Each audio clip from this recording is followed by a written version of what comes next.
Hello friends, welcome to my YouTube channel online learning website. दोस्तों, GK Lucent science में हम लोग बात कर रहे हैं फिजिक्स के टॉपिक्स के बारे में लूसेंट साइंस में और उसके इम्पोर्टेंट पॉइंट्स के बारे में। दोस्तों, हम लोग आज बात करेंगे थर्मोडायनेमिक्स यानी ऊष्मागतिकी के नियमों के बारे में। तो दोस्तों, ऊष्मागतिकी का प्रथम नियम मुख्यतः ऊर्जा संरक्षण के सिद्धांत को प्रदर्शित करता है। इस नियम के अनुसार किसी निकाय में दी जाने वाली ऊष्मा दो प्रकार के कार्यों को होती है। पहला, निकाय के आंतरिक ऊर्जा में वृद्धि करने में, जिसमें से निकाय का ताप बढ़ता है। दूसरा, बाह्य कार्य करने में। सेकंड है हमारा आइसोथर्मल प्रोसेस यानी समतापी प्रक्रम। जब किसी निकाय में कोई परिवर्तन इस प्रकार से हो कि निकाय का ताप पूरी क्रिया में स्थिर रहे तो उस परिवर्तन को समतापी परिवर्तन कहते हैं। रुद्धोष्म परिवर्तन या एडियाबैटिक प्रोसेस। यदि किसी निकाय में कोई परिवर्तन इस प्रकार हो कि पूरी प्रक्रिया के दौरान निकाय ना तो बाहरी माध्यम से ऊष्मा दे और ना ही उससे कोई ऊष्मा ले, तो इस परिवर्तन को रुद्धोष्म परिवर्तन कहते हैं या एडियाबैटिक प्रोसेस कहते हैं। नेक्स्ट बात करते हैं कार्बन डाइऑक्साइड का अचानक यानी एडियाबैटिक प्रोसेस की बात करें तो इसमें निकाय में कोई परिवर्तन इस प्रकार हो कि पूरी प्रक्रिया के दौरान निकाय में ना तो बाहरी माध्यम को ऊष्मा दे और ना ही उससे कोई ऊष्मा ले, तो इस परिवर्तन को रुद्धोष्म परिवर्तन कहते हैं। कार्बन डाइऑक्साइड का अचानक प्रसार होने पर वह शुष्क बर्फ के रूप में बदल जाती है, तो यह रुद्धोष्म परिवर्तन का उदाहरण है। ऊष्मागतिकी का दूसरा नियम। ऊष्मागतिकी का प्रथम नियम ऊष्मा में प्रभावित होने की दिशा पर नहीं बताती है। ऊष्मागतिकी का द्वितीय नियम ऊष्मा के प्रभावित होने की दिशा को व्यक्त करती है। इस नियम को दो कथनों में व्यक्त किया जाता है, जो कि हैं केल्विन का प्रथम कथन के अनुसार ऊष्मा को पूर्णतः कार्य में परिवर्तन करना असंभव है। दूसरा, केल्सियस के कथन के अनुसार ऊष्मा का अपने कम ताप की वस्तु से अधिक ताप की वस्तु की ओर प्रभावित नहीं हो सकती। अब हम लोग बात करेंगे प्रकाश के। प्रकाश एक प्रकार की ऊर्जा है जो विद्युत चुंबकीय तरंगों के रूप में संचारित होती है। इसका ज्ञान हमें आँखों द्वारा प्राप्त होता है। इसका तरंग दैर्घ्य 3900 एंगस्ट्रॉम से 7800 एंगस्ट्रॉम के बीच होता है। सन 1637 में दरकात ने प्रकाश के कर्णिक मॉडल प्रस्तुत किया था तथा स्नेल ने इस नियम को व्युत्पन्न किया था।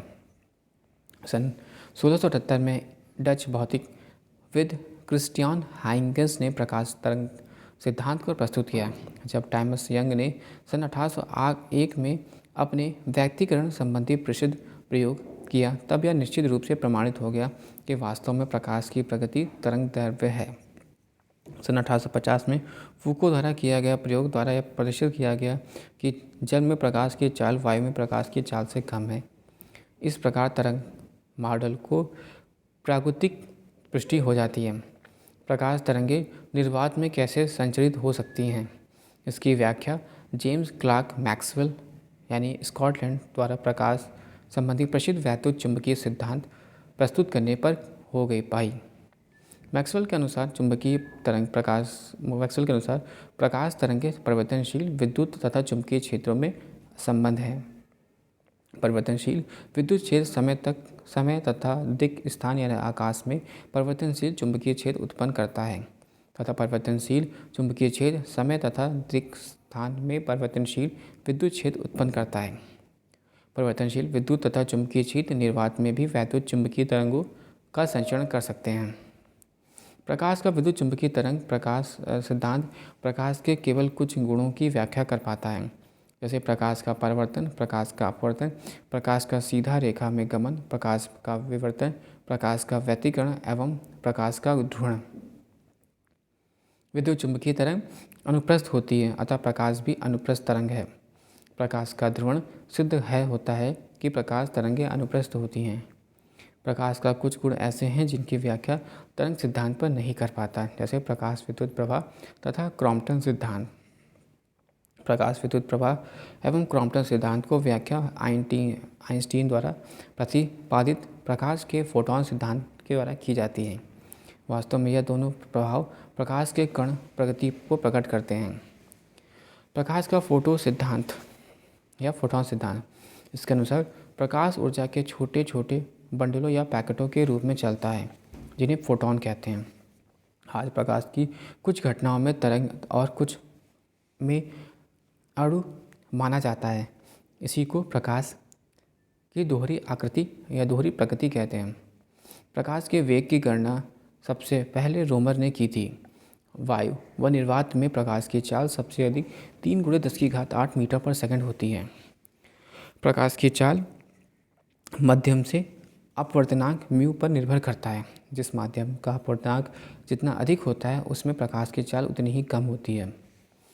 U=C/μ, जहाँ म्यू माध्यम में प्रकाश की चाल है और C निर्वात में प्रकाश की चाल। प्रकाश को सूर्य से पृथ्वी तक आने में औसतन 8 मिनट 16.6 सेकंड का समय लगता है। चंद्रमा से परिवर्तित प्रकाश को पृथ्वी तक आने में 1.28 सेकंड का समय लगता है। प्रकाश के प्रति व्यवहार के आधार पर वस्तुओं को निम्न भागों में बांटा जा सकता है। पहला है प्रदीप वस्तुएं या ल्यूमिनस बॉडीज़। वे वस्तुएं जो स्वयं प्रकाश में प्रकाशित करती हैं, जैसे सूर्य, विद्युत बल्ब आदि।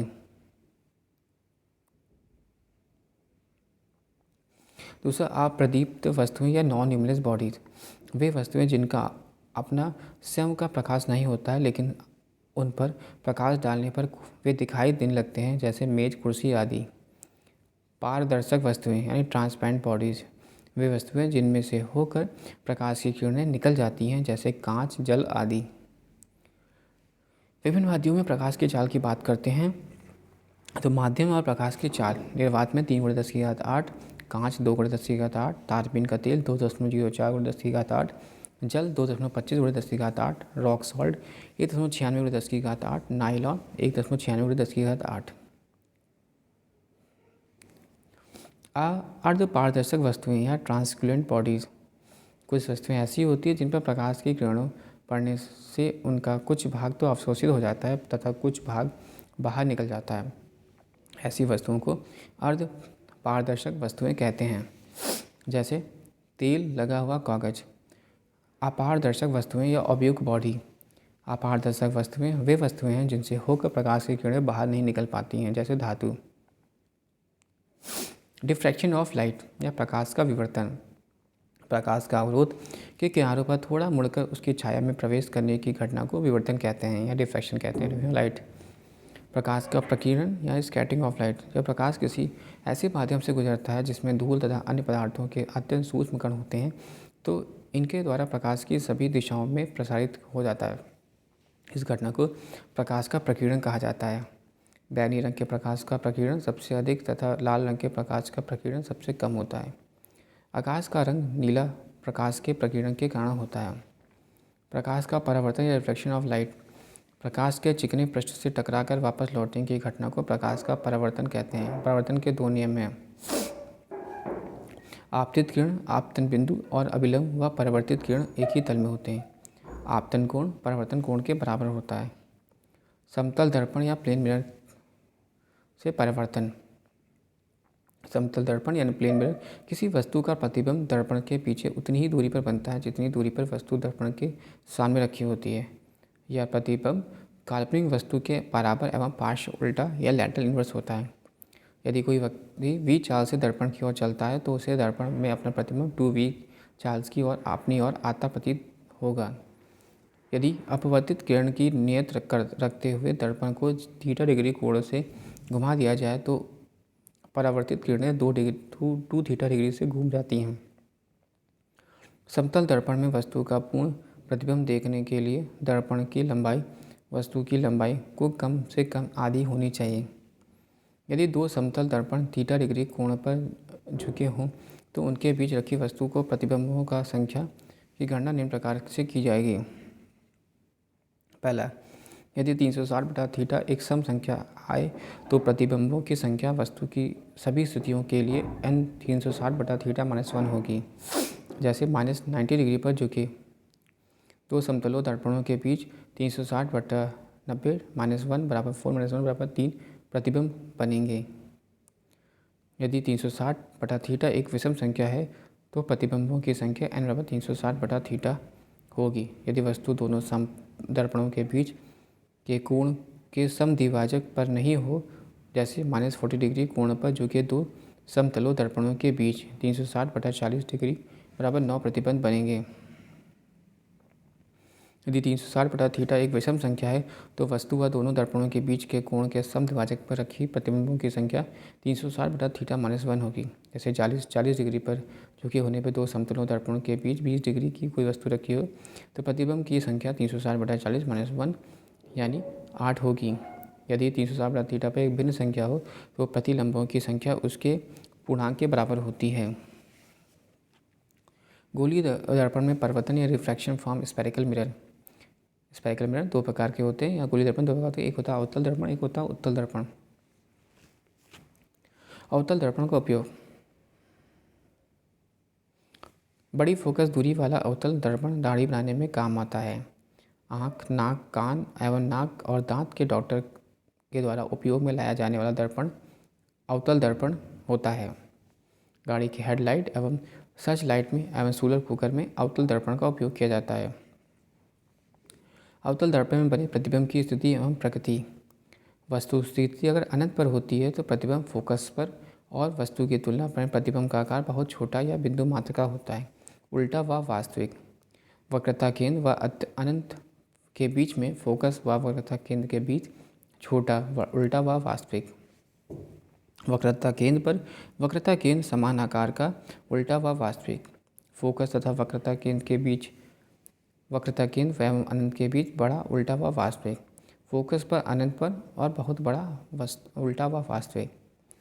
फोकस तथा ध्रुव के बीच में दर्पण के पीछे बड़ा सीधा व आभासी। उत्तल दर्पण से बने प्रतिबिंब। उत्तल दर्पण से प्रत्येक दशा में प्रतिबिंब दर्पण के पीछे उसके ध्रुव तथा फोकस के बीच वस्तु से छोटा, सीधा एवं आभासी बनता है। उत्तल दर्पण का उपयोग गाड़ी में चालक की सीट के पीछे दृश्य को देखने के लिए किया जाता है। यह साइड मिरर के रूप में करते हैं। सोडियम परावर्तक लैंप में रिफ्रैक्शन ऑफ लाइट या प्रकाश का अपवर्तन। जब प्रकाश की किरणें एक पारदर्शी माध्यम से दूसरे पारदर्शी माध्यम में प्रवेश करती हैं तो दोनों माध्यमों को अलग करने वाले तल पर अभिलंबित आपाती होने के पर बिना मुड़े सीधे निकल जाती हैं, परंतु तिरछी आपाती होने पर वे अपनी मूल दशा से विचलित हो जाती हैं। इस घटना को प्रकाश का अपवर्तन कहते हैं।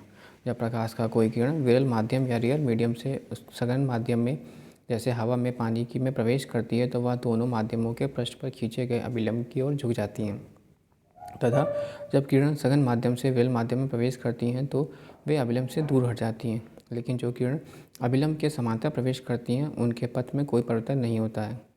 अपवर्तन के नियम। अपवर्तित किरण, अभिलंब और अपवर्तित किरण तीनों एक ही समतल में स्थित होते हैं। किन्हीं दो माध्यमों के लिए आपातन कोण के ज्या साइन तथा अपवर्तन कोण के ज्या साइन का अनुपात एक नियतांक होता है, अर्थात sin i/sin r = μ यानी नियतांक। नियतांक को पहले माध्यम की अपेक्षा दूसरे माध्यम का आवर्तनांक कहते हैं। इस नियम को स्नेल का नियम भी कहते हैं। किसी माध्यम का अपवर्तनांक भिन्न भिन्न रंग के प्रकाश के लिए भिन्न भिन्न होता है। तरंगदैर्घ्य बढ़ने के साथ अपवर्तनांक का मान भी कम हो जाता है, अतः लाल रंग का अपवर्तनांक सबसे कम तथा बैंगनी रंग का अपवर्तनांक सबसे अधिक होता है। ताप बढ़ने पर भी समानता अपवर्तनांक घटता है, लेकिन यह परिवर्तन बहुत ही कम होता है। किसी माध्यम का निरपेक्ष अपवर्तनांक निर्वात की चाल में तथा उस माध्यम में प्रकाश की चाल में अनुपात के बराबर होता है। निरपेक्ष आवर्तनांक यानी म्यू बराबर निर्वात में प्रकाश की चाल अपॉन माध्यम में प्रकाश की चाल। अब बात करेंगे प्रकाश के अपवर्तन के कारण घटने वाली घटनाएं। द्रव में असंतता, डूबी हुई सीधी छड़ टेढ़ी दिखाई पड़ती है, तारे टिमटिमाते हुए दिखाई देते हैं, सूर्योदय के पहले व सूर्यास्त के बाद भी सूर्य दिखाई देता है, और पानी से भरे किसी बर्तन में तली पर पड़ा हुआ सिक्का ऊपर उठा हुआ दिखाई पड़ता है। जल के अंदर पड़ी हुई मछली वास्तविक गहराई से कुछ ऊपर उठी हुई दिखाई पड़ती है। प्रकाश का पूर्ण आंतरिक परिवर्तन या total internal refraction of light से बात करेंगे क्रांतिक कोण यानी क्रिटिकल एंगल की। क्रांतिक कोण संघनन माध्यम में बना आपतन कोण होता है, किंतु जिसका लिए विरल माध्यम से अपवर्तन कोण का मान 90 डिग्री होता है। आपतन कोण का मान क्रांतिक कोण से थोड़ा सा अधिक कर दें तो प्रकाश विरल माध्यम से बिल्कुल ही नहीं जाता, बल्कि संपूर्ण प्रकाश परिवर्तित होकर सघन माध्यम में ही लौट आता है। इस घटना को प्रकाश का पूर्ण आंतरिक परावर्तन कहते हैं। इसमें प्रकाश का अपवर्तन बिल्कुल नहीं होता है। संपूर्ण आपतित प्रकाश परावर्तित हो जाता है। किसी पृष्ठ के जिस भाग में पूर्ण आंतरिक परावर्तन होता है वह चमकने लगता है। प्रकाश के पूर्ण आंतरिक परावर्तन के लिए निम्न दो शर्तों को पूरा होना अनिवार्य है। प्रकाश की किरण सघन माध्यम से विरल माध्यम में जा रही है और आपतन कोण क्रांतिक कोण से बड़ा हो। पूर्ण आंतरिक परिवर्तन के उदाहरण: हीरा का चमकना, रेगिस्तान का मरीचिका या माइरिच का बनना, जल में पड़ी परखनली का चमकना और कांच में आई दरार का चमकना। ऑप्टिकल फाइबर या प्रकाशिक तंतु: प्रकाश सरल रेखा में गमन करता है, लेकिन पूर्ण आंतरिक परिवर्तन का उपयोग करके प्रकाश को एक वक्रीय मार्ग में चलाया जा सकता है।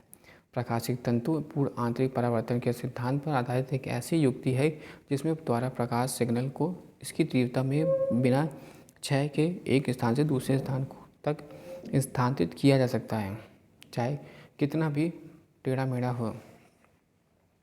प्रकाशित तंतु का उपयोग प्रकाश सिग्नलों के दूर संचार में विद्युत सिग्नल का प्रकाश सिग्नल में बदलने, प्रेषित करने में तथा अभिग्रहण करने में, मनुष्य के शरीर के आंतरिक भागों का परीक्षण करने में और शरीर के अंदर लेज़र किरणों को भेजने में। लेंस द्वारा प्रकाश का अपवर्तन, refraction of light through the lens. समांतर दो गोलीय पृष्ठों के घिरे हुए किसी अपवर्तक माध्यम को लेंस कहा जाता है। प्रायः लेंस दो प्रकार के होते हैं: उत्तल लेंस यानी कॉन्वेक्स लेंस, अवतल लेंस यानी कॉनकेव लेंस। लेंसों के माध्यम में कुछ पारिभाषिक शब्द हैं। ओ हमारा प्रकाशिक केंद्र होता है। F1 हमारा यहाँ पर प्रथम फोकस होता है।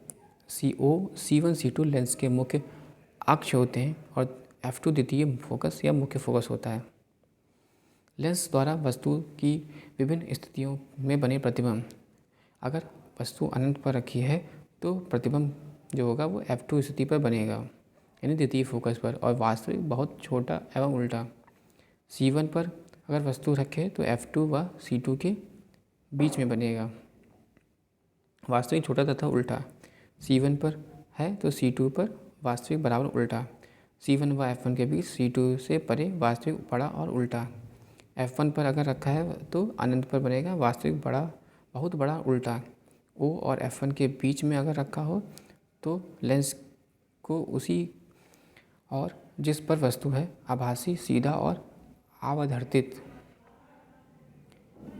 अवतल लेंस में प्रतिबिंब F2 एवं प्रकाशीय केंद्र के बीच बनता है। यह प्रतिबिंब F2 एवं प्रकाशीय केंद्र O के बीच बनता है। यह प्रतिबिंब सीधा एवं अवतल लेंस में प्रतिबिंब F2 एवं प्रकाशीय केंद्र O के बीच बनता है। यह प्रतिबिंब सीधा तथा आभासी एवं वस्तु से छोटा बनता है, चाहे वस्तु कहीं भी रखी जाए। लेंस की क्षमता या पावर ऑफ लेंस। लेंस की फोकस दूरी के व्युत्क्रम यानी रेसिप्रोकल को लेंस की क्षमता कहते हैं।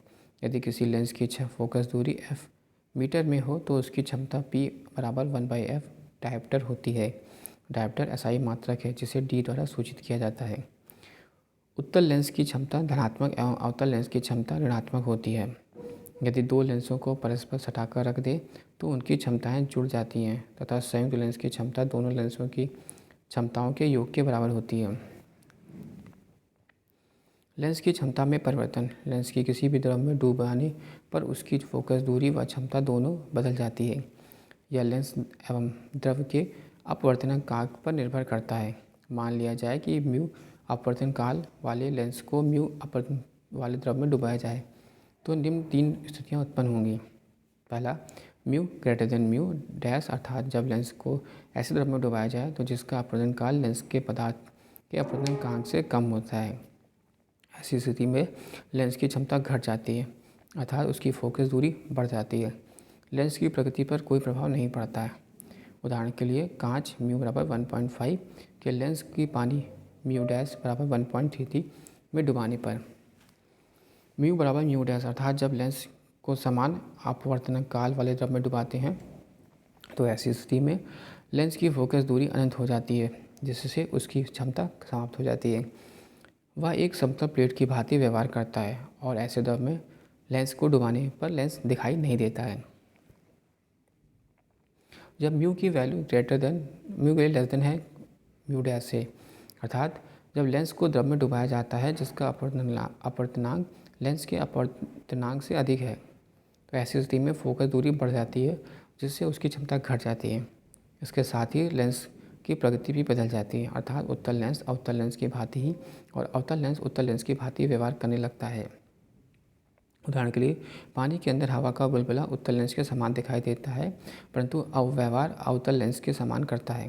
कांच म्यू बराबर 1.5 के लेंस को कार्बन डाइसल्फाइड म्यू डैश बराबर 1.68 में डुबाने पर उत्तल लेंस अवतल लेंस के समान तथा अवतल लेंस उत्तल लेंस के समान व्यवहार करता है।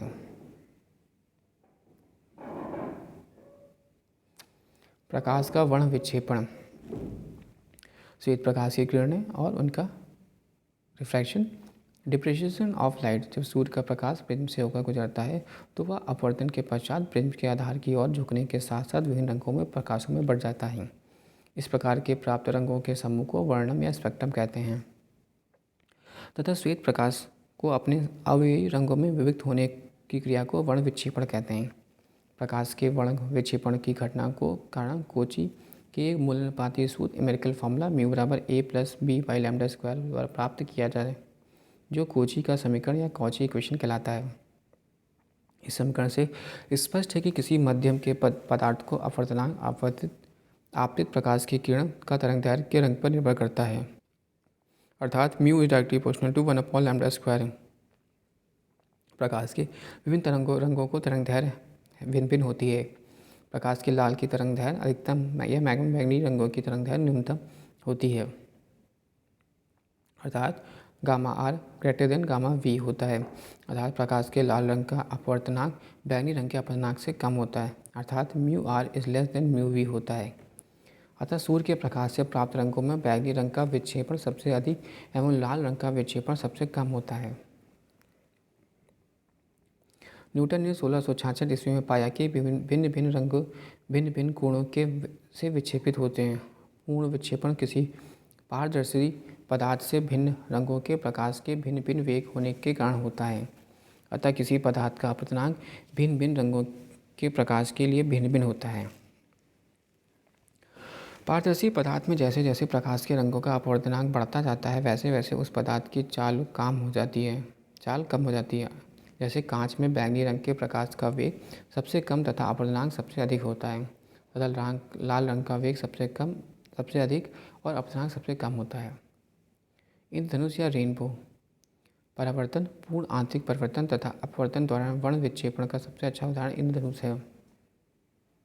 इंद्रधनुष के दो प्रकार होते हैं, प्राथमिक इंद्रधनुष यानी प्राइमरी रेनबो और द्वितीयक इंद्रधनुष यानी सेकेंडरी रेनबो। प्राथमिक इंद्रधनुष जब वर्षा की बूंदों पर आपतित होने वाली सूर्य की किरणें 2 बार अपवर्तन व 1 बार परावर्तन होती हैं तो प्राथमिक इंद्रधनुष का निर्माण होता है। प्राथमिक इंद्रधनुष में लाल रंग बाहर की ओर और बैंगनी रंग अंदर की ओर होता है। इसमें अंदर वाली बैंगनी किरण आँख पर 40 डिग्री 8 में तथा बाहर वाली किरण आँख पर 42 डिग्री 8 का कोण बनाती है।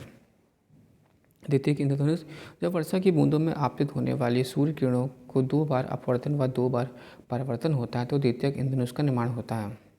इसमें बाहर की ओर बैंगनी रंग एवं अंदर की ओर लाल रंग होते हैं। बाहर वाली बैंगनी किरण आँख पर 54 डिग्री 52 मिनट का कोण तथा अंदर वाली लाल किरण 52 डिग्री 50 डिग्री 8 मिनट का कोण बनाती है। द्वितीयक इंद्रधनुष प्राथमिक इंद्रधनुष की अपेक्षा कुछ धुंधला दिखाई पड़ता है। अब बात करेंगे प्राथमिक द्वितीयक व पूरक रंग यानी प्राइमरी सेकेंडरी और कॉम्प्लीमेंट्री रंगों के बारे में। लाल, हरा एवं नीला रंग का प्राथमिक रंग कहते हैं। पीला, मेजेंटा एवं पीकॉक नीला का द्वितीयक रंग कहते हैं। यह दो प्राथमिक रंगों का मिलाने से बनता है। लाल और नीला को मिलाने पर मेजेंटा रंग प्राप्त होता है और हरा प्लस नीला मिलाने पर पीकॉक नीला या लाल प्लस हरा मिलाने पर पीला प्राप्त होता है। जब दो रंग परस्पर मिलने से श्वेत प्रकाश उत्पन्न करते हैं तो उन्हें पूरक रंग कहते हैं। लाल प्लस पीकॉक नीला, सफ़ेद हरा प्लस मेजॉट मिलकर सफ़ेद। नीला प्लस पीला, सफ़ेद लाल प्लस हरा प्लस नीला मिलाने पर सफ़ेद। दैनिक जीवन में प्रयोग किए जाने वाले रंगों के मिलने से इस प्रकार के रंगों प्राप्त नहीं होते हैं, क्योंकि प्रयोग में लाए जाने वाले रंगों में अशुद्धियाँ होती हैं। रंगीन टेलीविज़न में प्राथमिक रंग लाल, हरा एवं नीला का उपयोग किया जाता है।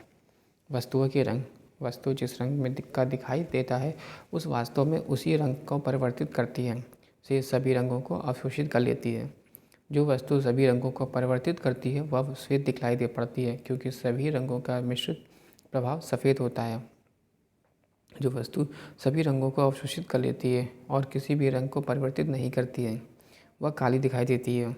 इसलिए जब लाल गुलाब का हरा शीशा के माध्यम से देखा जाता है तो वह काला दिखलाई पड़ता है, क्योंकि उस परिवर्तित करने के लिए लाल रंग नहीं मिलता है और हरे रंग को वह अवशोषित कर लेता है। विभिन्न वस्तुओं पर विभिन्न रंगों की किरणें डालने पर वे किस प्रकार को दिखाई देती हैं, निम्नलिखित में देखा जा सकता है तालिका में। सफ़ेद कागज़, सफ़ेद विकिरणों से सफ़ेद, लाल विकिरणों से लाल, हरी किरणों से हरा और पीली किरणों से पीला, नीली किरणों से नीला। लाल कागज़ सफ़ेद से लाल, फिर लाल, फिर काला, काला काला। हरा कागज़ हरा, काला हरा, काला काला। पीला कागज़ सफ़ेद में पीला, फिर लाल में काला, काला पीला काला। नीला कागज़ सफ़ेद में किरणों में नीला दिखाई देता है और नीला कागज़ लाल किरणों में काला दिखाई देगा, जबकि नीला कागज़ हरा किरणों में हरा काला दिखाई देगा और नीला कागज़ पीली किरणों में भी काला दिखाई देगा, जबकि नीली किरणों में नीला ही दिखाई देगा। प्रकाश तरंगों का व्यतिकरण या इंटरफेरेंस ऑफ लाइट। प्रकाश की तरंगों में व्यतिकरण का सिद्धांत प्रकाश के तरंग प्रगति की पुष्टि करता है। थॉमस यंग ने सर्वप्रथम 1802 ईस्वी में प्रकाश के व्यतिकरण को प्रयोगात्मक रूप में दर्शाया।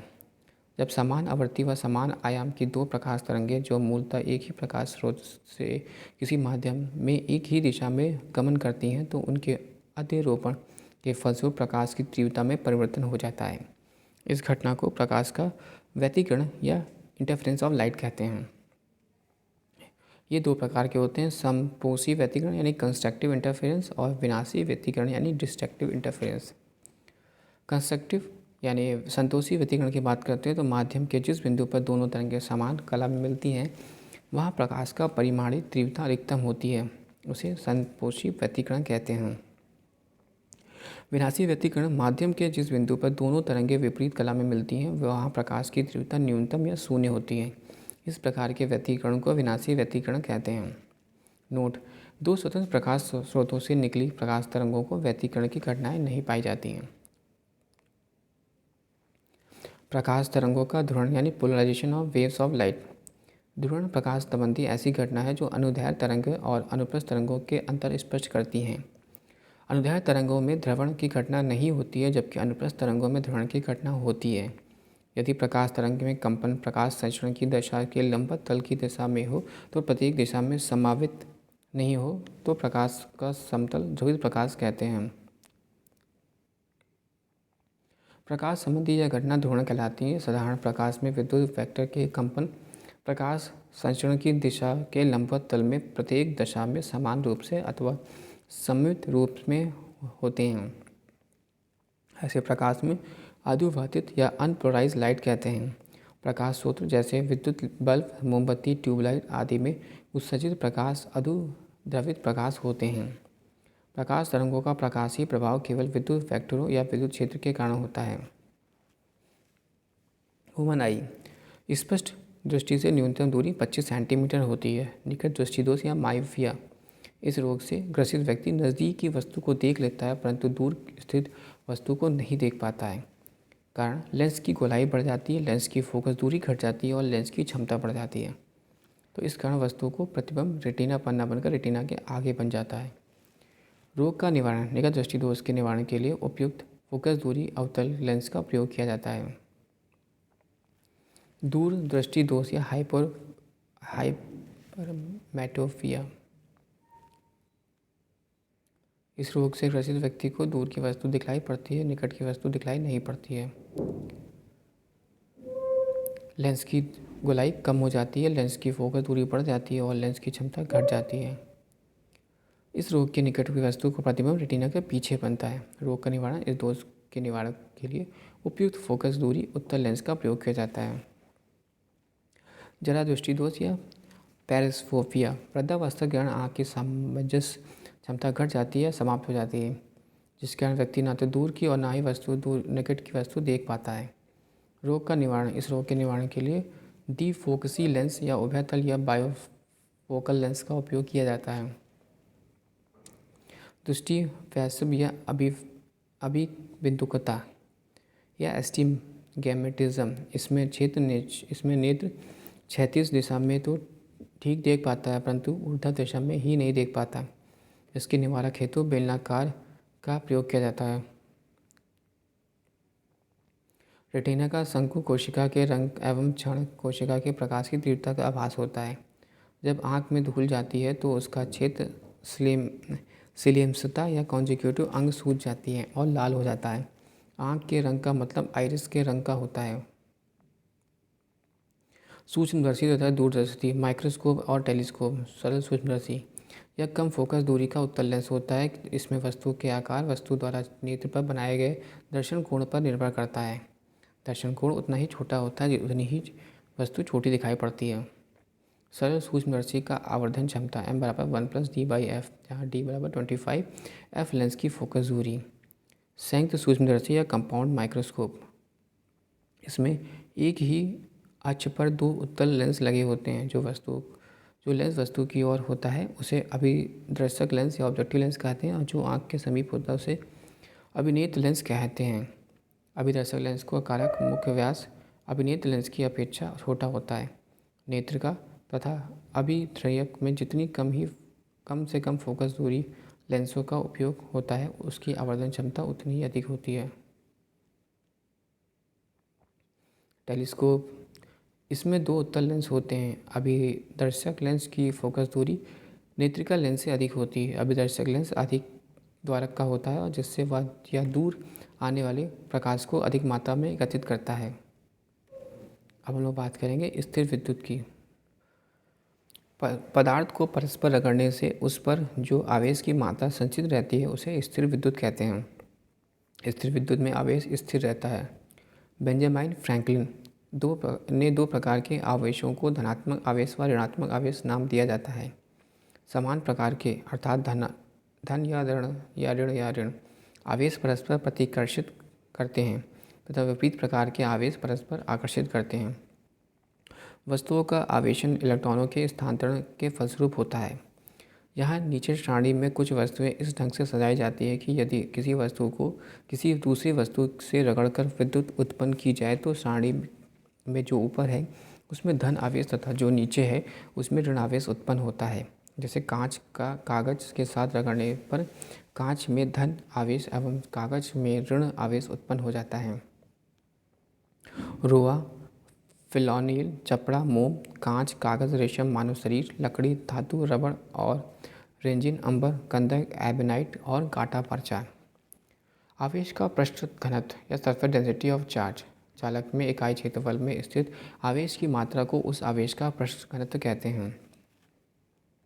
चालक का पृष्ठ घनत्व चालक के आकार एवं चालक के समीप स्थित अन्य चालक या विद्युत रोधी पदार्थों पर निर्भर करता है। पृष्ठ तनाव सबसे अधिक चालक के नुकीले भाग पर होता है, क्योंकि नुकीले भाग का क्षेत्रफल सबसे कम होता है। कंडक्टर या चालक: जिन पदार्थों से होकर विद्युत आवेश सरलता से प्रभावित होता है उन्हें चालक कहते हैं, जैसे चांदी, तांबा, एल्युमिनियम आदि। चांदी सबसे अच्छा चालक होता है, दूसरा स्थान तांबा का है। त्वरित चालक का आविष्कार बेंजामिन फ्रैंकलिन ने किया था। यह तांबे का बना होता है। अचालक या नॉन कंडक्टर: जिन पदार्थों से होकर आवेश का प्रवाह नहीं होता है उन्हें अचालक कहते हैं, जैसे लकड़ी, रबड़, कागज आदि। कूलाम का नियम: दो स्थिर विद्युत आवेशों के बीच लगने वाले आकर्षण अथवा प्रतिकर्षण बल दोनों आवेशों की मात्राओं के गुणनफल के अनुक्रमानुपाती होता है और उनके बीच की दूरी के वर्ग के व्युत्क्रमानुपाती होता है तथा यह बल दोनों आवेशों को मिलाने वाली रेखा के अनुदिश कार्य करता है। इलेक्ट्रिक फील्ड या विद्युत क्षेत्र: किसी आवेश या आवेशित वस्तु के चारों ओर का स्थान जहाँ तक उसके प्रभाव का अनुभव किया जा सके वो विद्युत क्षेत्र कहलाता है। विद्युत क्षेत्र की तीव्रता या इंटेंसिटी ऑफ इलेक्ट्रिक फील्ड: विद्युत क्षेत्र में किसी बिंदु पर स्थित एकांक धनावेश पर क्रियाशील बल को विद्युत क्षेत्र की तीव्रता कहा जाता है। खोखले चालक के विद्युत क्षेत्र, किसी भी खोखले चालक के अंदर विद्युत क्षेत्र शून्य होता है। यदि ऐसे चालक को अवशोषित किया जाए तो संपूर्ण आवेश उसके बाहरी पृष्ठ पर ही रहता है, अतः खोखला गोला एक विद्युत परीक्षक का कार्य करता है। यही कारण है कि यदि किसी कार को त्वरित विद्युत गिर जाए तो कार के अंदर बैठे व्यक्ति पूर्ण सुरक्षित रहता है। त्वरित से प्राप्त विद्युत आवेश कार के बाहरी सतह पर ही रहता है। विद्युत विभव या इलेक्ट्रिक पोटेंशियल, किसी धनात्मक आवेश के अनंत से विद्युत क्षेत्र के किसी बिंदु तक लाने में किए गए कार्य को, आवेश के मान Q को नॉट और के अनुपात रेशो को उस बिंदु का विद्युत विभव कहा जाता है। विद्युत विभव का SI मात्र वोल्ट होता है। यह एक अदिश राशि है। विभवांतर या पोटेंशियल डिफरेंस, एक कूलॉम धनात्मक आवेश को विद्युत क्षेत्र में एक बिंदु से दूसरे बिंदु तक ले जाने के लिए कार्य को उन बिंदुओं के मध्य का विभवांतर कहते हैं। इसका मात्रक भी वोल्ट होता है। यह एक अदिश राशि है। विद्युत धारिता या इलेक्ट्रिक कैपेसिटी, किसी चालक की धारिता C चालक को दिए गए आवेश Q तथा उसके कारण चालक के विभव में होने वाले परिवर्तन को अनुपात को कहते हैं। विद्युत धारिता का SI मात्रक फैराडे होता है। इलेक्ट्रिक सेल, विद्युत सेल मुख्यतः दो प्रकार के होते हैं, प्राथमिक सेल और द्वितीयक सेल। प्राथमिक सेलों में रासायनिक ऊर्जा को सीधे विद्युत ऊर्जा में परिवर्तित किया जा सकता है। एक बार प्रयोग कर लेने के बाद यह बेकार हो जाता है। वोल्टीय सेल या लैग्रांजियन सेल या डेनियल सेल शुष्क क्रिया सेल प्राथमिक सेल के उदाहरण हैं। द्वितीयक सेल से पहले विद्युत ऊर्जा का रासायनिक ऊर्जा में या फिर रासायनिक ऊर्जा को विद्युत ऊर्जा में परिवर्तित किया जाता है। आवेशन कर इसे बार बार प्रयोग में लाया जा सकता है। वोल्टीय सेल का आविष्कार 1799 ईस्वी में प्रोफेसर एलेक्जेंडर वोल्टा ने किया था। लैग्रांजियन सेल का प्रयोग वहाँ किया जाता है जहाँ रुक रुक कर थोड़े ही समय के लिए विद्युत धारा की आवश्यकता होती है, जैसे विद्युत घंटी, टेलीफोन आदि। कुल सेलों का संक्षिप्त विवरण। पहला वोल्टीय सेल, धनोद एनोड तांबा, त्रोड कैथोड जस्ता, इलेक्ट्रोलाइट डाइल्यूट गंध अम्ल डाइल्यूट H2SO4, विद्युत वाहक बल 1.08 और आंतरिक अवरोध ओम 2 से 4। लैग्रांजियन सेल, कार्बन जस्ता, नौसदार का होल NH4Cl MnO2 विद्युत और 1.4 से EMF और 2 से 4 प्रति ओम। शुष्क सेल, कार्बन जस्ता और नौसदार का पेस्ट MnO2 1.46 EMF और 2 से 5 ओम। डेनियल सेल, तांबा जस्ता, तनु H2SO4, कॉपर सल्फेट 1.08 2 से 3। बाइक्रोमेट सेल, कार्बन जस्ता, तनु H2SO4, K2Cr2O7 2.0 बहुत कम। वेस्टर्न कैडमियम सेल, पारा कैडमियम अमलगम CdSO4 का घोल HgH2SO4 1.018 2 लगभग। सीसा संचालक cell, lead peroxide PbO2, spongy lead, तनु H2SO4 2.2 0.02। क्षारीय संचायक सेल, ये NiFe cell, nickel hydroxide NiOH का होल ट्वाइस, लोहा FeQH का सांद्र 1.35 और 0.01। अब बात करते हैं विद्युत धारा की। विद्युत धारा, किसी चालक में विद्युत आवेश के प्रवाह की दर को विद्युत धारा कहते हैं। विद्युत धारा की दिशा धन आवेश की गति की दिशा की ओर मानी जाती है। इसमें SI मात्रक एम्पियर या एक अदिश राशि है। 1 एम्पियर विद्युत धारा, यदि किसी चालक की तार में 1 एम्पियर विद्युत धारा प्रवाहित हो रही है तो इसका अर्थ है कि उस तार में प्रति सेकंड 6.25 × 10⁸ इलेक्ट्रॉन एक सिरे से प्रविष्ट हो रहे हैं तथा उतने ही इलेक्ट्रॉन एक दूसरे से बाहर निकलना चाहते हैं। रेजिस्टेंस या प्रतिरोध, किसी चालक में विद्युत धारा के प्रभावित होने पर चालक के परमाणुओं तथा अन्य कारकों द्वारा उत्पन्न किए गए व्यवधान को ही चालक का प्रतिरोध कहते हैं। इसका SI मात्रक ओम होता है। मानव शरीर में शुष्क की प्रतिरोधी के परिमाण की कोटि 10⁶ ओम होती है।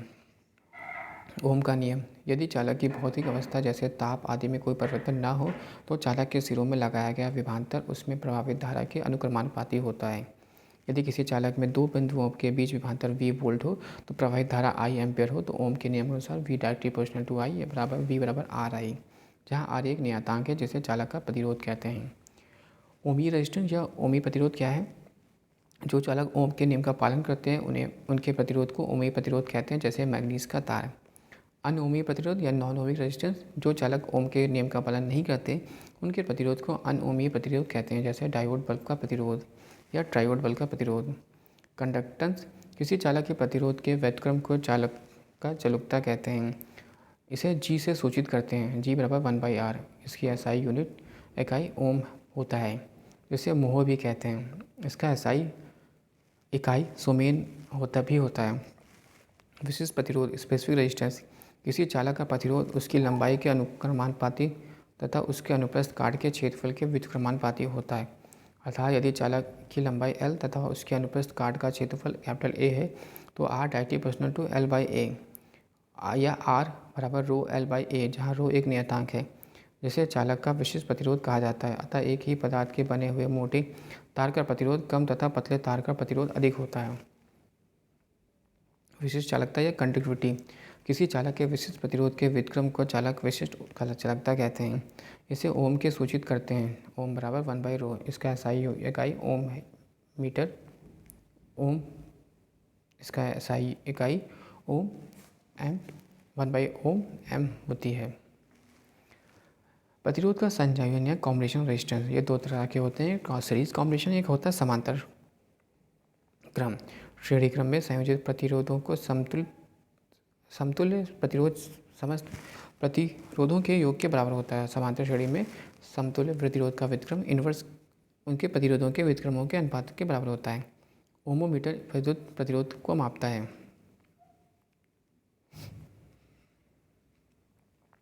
फ्लोरोसेंट लैंप के में चौक का प्रयोग प्रतिरोधकता को माप करने में किया जाता है। विद्युत शक्ति या इलेक्ट्रिक पावर, विद्युत परिपथ में ऊर्जा के क्षय होने की दर को शक्ति कहते हैं। इसका मात्रक एसआई मात्रक वाट होता है। किलोवाट घंटा मात्रक अथवा यूनिट, 1 किलोवाट घंटा मात्रक अथवा 1 यूनिट विद्युत ऊर्जा की वह मात्रा है जो किसी परिपथ में 1 घंटा में व्यय होती है, जबकि परिपथ में 1 किलोवाट में शक्ति हो। किलोवाट घंटा मात्रक बराबर वोल्ट गुणे एम्पियर गुणे घंटा बटा 1000 बराबर वाट गुणे घंटा बटा 1000।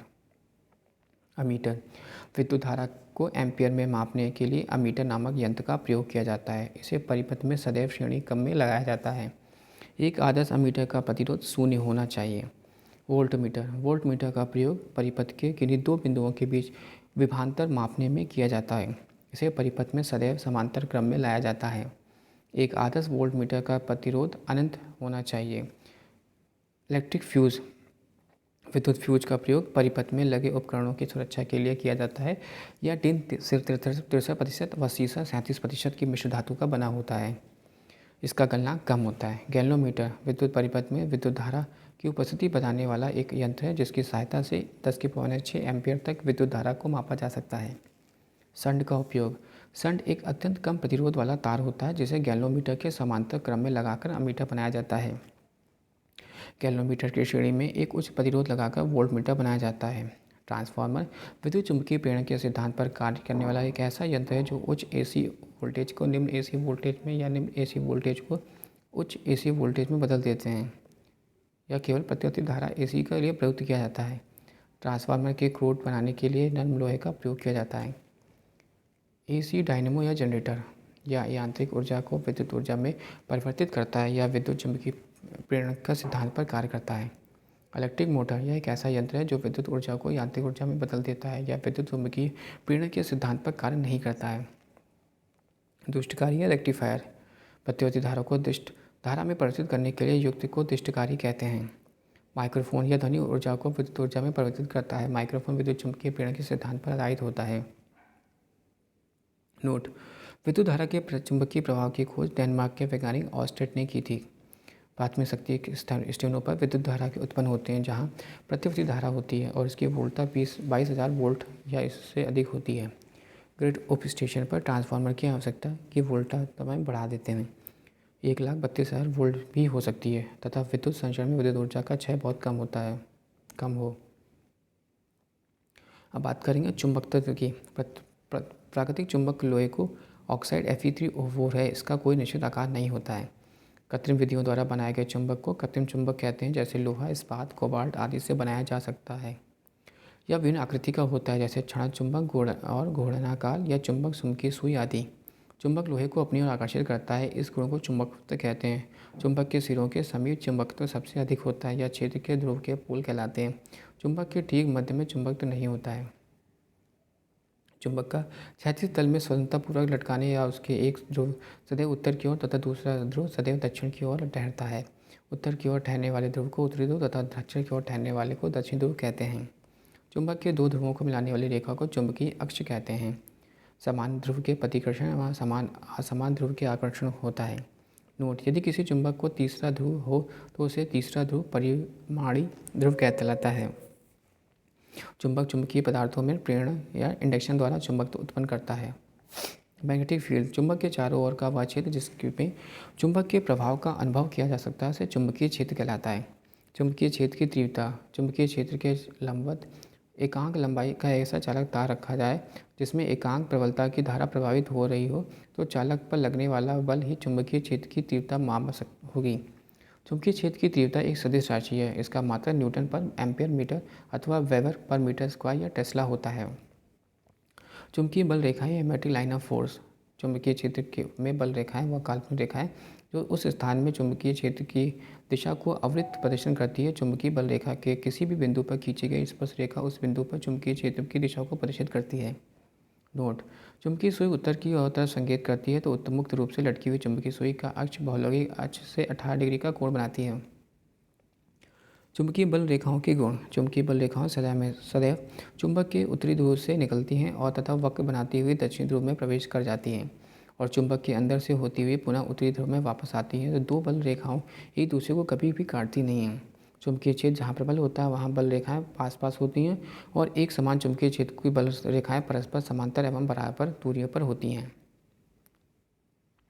चुंबकीय पदार्थ या मैग्नेटिक सब्सटेंस: प्रतिचुंबकीय पदार्थ या डायमैग्नेटिक सब्सटेंस। प्रतिचुंबकीय पदार्थ वे पदार्थ होते हैं जिनमें चुंबकीय क्षेत्र में रखे जाने पर क्षेत्र के विपरीत दिशा में चुंबकित हो जाते हैं, जैसे जिस्ता, बिस्मित, तांबा, चांदी, सोना, हीरा, नमक, जल आदि प्रतिचुंबकीय पदार्थ के उदाहरण हैं।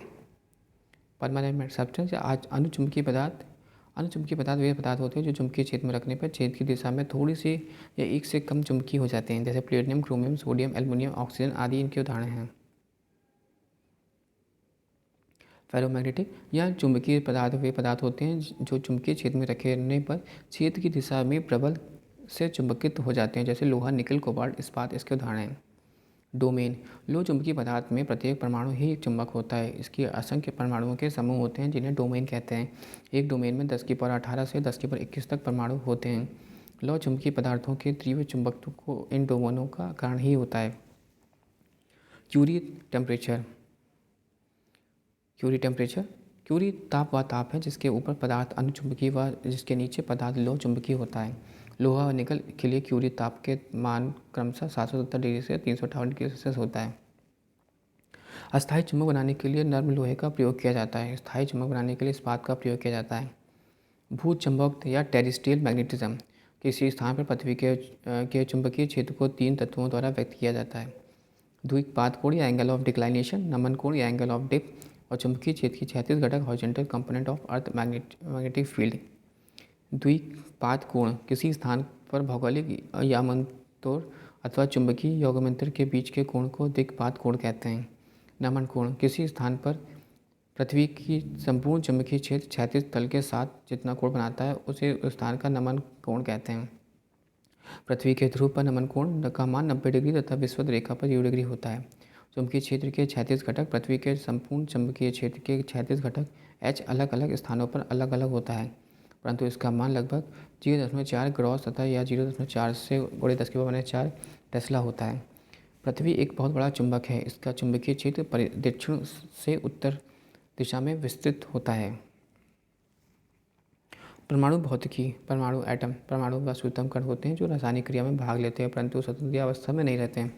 परमाणु मुख्यतः 3 कणों इलेक्ट्रॉन, प्रोटॉन व न्यूट्रॉनों से मिलकर बनता है। परमाणु के केंद्र में एक नाभिक होता है, इसमें प्रोटॉन एवं न्यूट्रॉन रहते हैं। इलेक्ट्रॉन नाभिक के चारों ओर चक्कर लगाते हैं। परमाणु इलेक्ट्रॉन एवं इलेक्ट्रॉन की संख्या समान एवं आवेश विपरीत होता है जिसके कारण यह उदासीन होते हैं। मूल कणों की विशेषताएं: प्रोटॉन 1.672 × 10⁻27 प्लस 1.6 × 19 गोल्डस्टीन है। न्यूट्रॉन 1.675 × 10⁻27 0 और चैडविक इलेक्ट्रॉन की खोज 9.108 इंटू 10⁻31 -1.6 इंटू 10⁻19 जे थॉम्सन।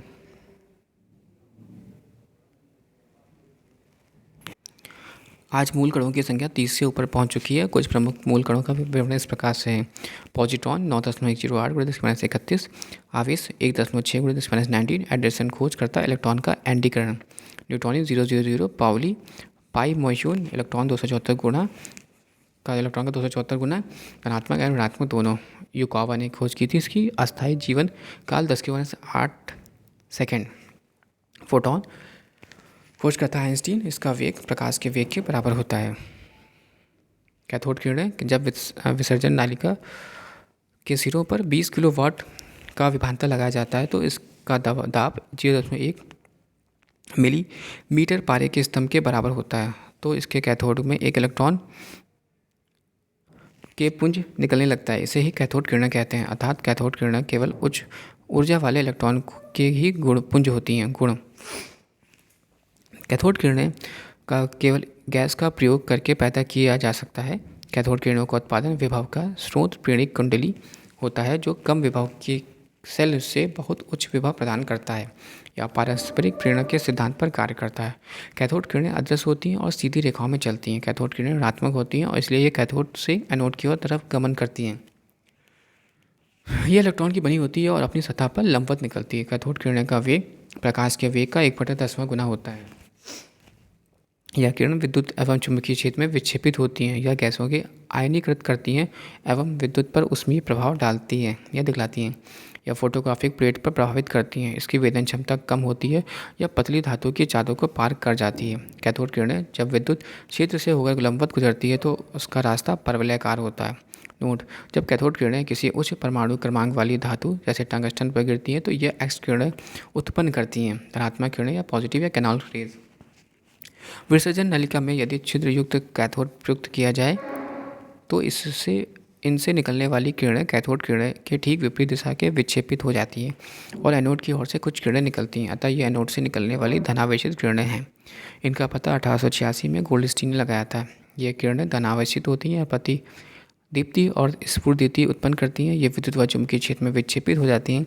अर्धचालक इसकी प्रतिरोधकता या अचालकता धातुओं एवं विद्युतरोधी पदार्थों के बीच की होती है। अर्धचालकता की प्रतिरोधकता एवं चालकता रो 10⁻5 से 10⁻6 10⁻6 ओम मीटर और 10⁻5 से 10⁻6 SM-1। धातु की प्रतिरोधकता एवं चालकता रो 10⁻2 से 8 ओम -2 से -8 SM-1 सिग्मा। और प्रतिरोधकता विद्युत रोधी की प्रतिरोधकता एवं चालकता 10⁻11 19 से ओम मीटर और सिग्मा यानी 10⁻11 से -19 SM-1। तात्विक अर्धचालक हैं SI और जर्मेनियम। यौगिक अर्धचालक एवं कार्बनिक CDS, GAS, CDS, INP, कार्बनिक एंथ्रासीन, मदित या थैलोनीस आदि। कार्बनिक बहुलक पॉलीपायरोल, पॉलीएनिलीन, पॉलीथायोफीन।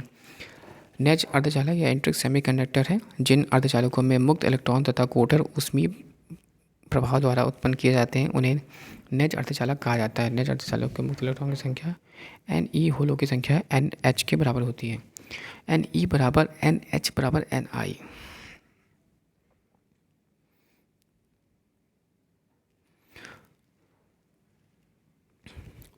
यह Ni को नेन फेज वाहक सांद्रता कहते हैं। अर्धचालकों में यह अतिथि गुण होता है कि ये इलेक्ट्रॉन के साथ साथ होल भी गति करते हैं।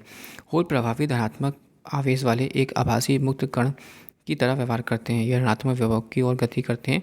ऐसे अर्धचालकों को प्रभावित धारा I इलेक्ट्रॉन धारा IE एवं होल धारा IH के योग के बराबर होता है। I बराबर IE प्लस IH। नेज अर्धचालकों की चालकता उसके ताप पर निर्भर करती है परंतु कच्छ ताप पर इसकी चालकता बहुत ही कम हो पाई जाती है। अपद्रवी अर्धचालक या एक्सटेंसिव सेमीकंडक्टर। जब किसी शुद्ध अर्धचालक में कोई उपयुक्त अशुद्धि अतुल्य मात्रा में मिलाई जाती है तो इसकी चालकता कई गुना वृद्धि हो जाती है। इस प्रकार के पदार्थों को अपद्रवी अर्धचालक कहते हैं। वांछित अशुद्धि को सावधानीपूर्वक मिश्रित करना मादन या डोपिंग या अभिमिश्रण कहलाता है। वह अशुद्धि परमाणु आपश्रमिक मिश्रण या डॉल्फेंट कहलाता है। इस प्रकार के पदार्थ को मदित यह अर्धचालक भी कहते हैं। अपमिश्रक ऐसा होना चाहिए जो मूल अर्धचालक पदार्थ के चालक को विकृत ना करे। अपमिश्रक अणु तथा अर्धचालक पदार्थ के अणुओं को आकर लगभग समान हो। सतह संयोजक SI और जर्मेनियम के मादन के लिए 2 प्रकार के अभिमिश्रक उपयोग किए जाते हैं। पंच संयोजक जैसे आर्सेनिक, एंटीमनी, फास्फोरस। त्रिसंयोजक जैसे इंडियम, बोरान, एल्युमिनियम आदि। डोनर पंच संयोजित अपद्रव को दाता कहते हैं और ग्राही एक्सेप्टर त्रिसंयोजी अपद्रव को परमाणु ग्राही कहते हैं। डोपिंग अपद्रव मिलाए जाने की प्रक्रिया को डोपिंग कहते हैं। N प्रकार के अर्धचालक ऐसे बाह्य अर्धचालक जिसमें विद्युत का प्रवाह मुक्त इलेक्ट्रॉनों की संख्या बढ़ जाने के कारण होता है, N प्रकार के अर्धचालक कहलाते हैं। जब एक शुद्ध अर्धचालक में पंच संयोजी अपद्रव मिला दिया जाए तो इस प्रकार के अर्धचालक को पात्र होते हैं। पंच संयोजी अपमिश्रक विद्युत चालन के लिए बहुत ही अतिरिक्त इलेक्ट्रॉन प्रदान करता है, इसलिए इसे दाता अशुद्धि या डोनर इम्प्योरिटी भी कहते हैं। अतः पंच संयोजक अपमिश्रक तथा अपमिश्रण होने की पर नैज अर्धचालक में इलेक्ट्रॉन बहुसंख्यक आवेश वाहक व तथा होल अवल्फांस आवेश वाहक बन जाते हैं। N प्रकार के अर्धचालक के लिए NE greater than NH। P प्रकार के अर्धचालक के लिए जिन अर्धचालकों में विद्युत का प्रभाव कोटरों या होल की गति के कारण होता है उन्हें P प्रकार के अर्धचालक कहते हैं। शुद्ध अर्धचालक में त्रिसंयोजी अपद्रव मिलाने से ऐसे अर्धचालक प्राप्त होते हैं। ऐसे अर्धचालक के लिए होल बहुसंख्यक वाहक तथा इलेक्ट्रॉन अल्पसंख्यक वाहक तथा P प्रकार के अर्धचालक के लिए NH greater than Ne होता है। नोट ताप बढ़ाने पर अर्धचालक की चालकता बढ़ती है परंतु चालक की चालकता घटती है। पीएन संधि बहुत सी अर्धचालक युक्तियाँ जैसे डायोड, ट्रांजिस्टर आदि की मूल इकाई हैं। अर्धचालक डायोड यह मूल रूप से पीएन संधि होती है जिसमें सिरों पर धात्विक संपर्क जुड़े होते हैं ताकि इस संधि पर कोई बाह्य वोल्टता अनुप्रयुक्त की जा सके। अग्रदर्शकीय बायस में पीएन संधि का डायोड जब किसी अर्धचालक डायोड के 2 सिरों के बीच कोई बाह्य वोल्टता V इस प्रकार से अनुप्रयुक्त की जाती है कि बैटरी का धन टर्मिनल P फलक तथा ऋण टर्मिनल N फलक के संयोजित करते हैं तो इसे अग्रदर्शक वायसियत कहते हैं। पीएन संधि जब किसी अर्धचालक डायोड के 2 सिरों के बीच कोई बाह्य वोल्टता V इस प्रकार से अनुप्रयुक्त करते हैं कि बैटरी के धन टर्मिनल को N फलक से तथा ऋण टर्मिनल को P फलक से जोड़ते हैं तो डायोड को परिदृश्यक बायसियत कहते हैं या रिवर्स बायस कहते हैं। डायोड वॉल्व वैज्ञानिक फ्लेमिंग द्वारा सन 1904 में निर्मित यह एक ऐसी निर्वात नालिका है जिसमें केवल 2 या इलेक्ट्रोड होते हैं। तंतु टंगस्टन का एक पतला तार होता है जिस पर बेरियम ऑक्साइड का लेप होता है। इसे बैटरी से गर्म करने पर इलेक्ट्रॉन निकलते हैं जो धनावेशित प्लेट की ओर चलते हैं। इसमें डायोड परिपथ में प्लेट की धारा का प्रवाह होने लगता है। प्लेट धारा ओम के नियम का पालन करने के लिए चाइल्ड लैगमूर नियम का भी पालन करती है। नोट कैथोड के आसपास एकत्रित होने वाले इलेक्ट्रॉन समूह को अंतराल आवेश कहा जाता है। उपयोग डायोड वॉल्व राजकुमारी रेक्टिफायर के रूप में प्रयुक्त होता है अर्थात इसका प्रत्यावर्ती धारा AC के दृष्ट धारा DC की बदलती है। ट्रायोड वॉल्व ये 3 इलेक्ट्रोड ग्रिड होते हैं। ग्रिड तंतु वाली एक निर्वात नालिका है। इसके निर्माण में 1907 में लीडी फोरेक्ट अमेरिका ने किया था। उपयोग ट्रायोड वॉल्व का सर्वाधिक प्रवर्धक एम्पलीफायर, ऑक्सीलेटर या ट्रांसमीटर एवं सूचक रेडिएटर की तरह करते हैं। जीना डायोड इसका आविष्कारक C जेनर ने किया था। इसे भंजन क्षेत्र में पारदर्शिक बायस के प्रचलित करने के लिए डिज़ाइन में किया जाता है। इसका उपयोग वोल्टा नियंत्रक के रूप में भी किया जाता है। फोटो डायोड इसका उपयोग प्रकाशित संकेतों के संशोधन में किया जाता है। LCED यानी प्रकाश उत्सर्जक डायोड इसका आविष्कार निके हेलोनियाक ने किया था। यह विद्युत ऊर्जा का प्रकाश ऊर्जा में रूपांतरित करता है। जिन अर्धचालकों का उपयोग क्रमशः दृश्य LED के निर्माण में होता है उनका बैंड अंतराल कम से कम 1.8 इलेक्ट्रॉन वोल्ट होना चाहिए। दृश्य प्रकाश की स्पेक्ट्रम परिसर लगभग 0.4 माइक्रोम या 0.7 म्यूएम अर्थात लगभग 3 इलेक्ट्रॉन वोल्ट से 1.8 इलेक्ट्रॉन वोल्ट तक होता है।